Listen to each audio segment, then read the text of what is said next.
Have you blocked someone on WhatsApp, but then realized you actually need to talk to them again? I'm going to show you how to unblock people on WhatsApp, so just follow my steps. But before we start, if you're new to the channel, then make sure to subscribe to App Tutor for more similar videos like this one.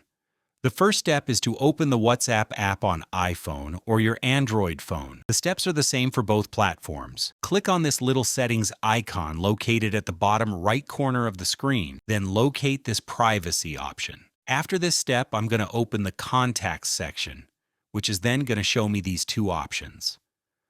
We will tap on the blocked at the top, and then you're going to see a list of all the contacts which you had blocked on WhatsApp. If you want to unblock any of these, just swipe over the contact from the right to the left and then tap on Unblock. These are the steps of unblocking a person on WhatsApp.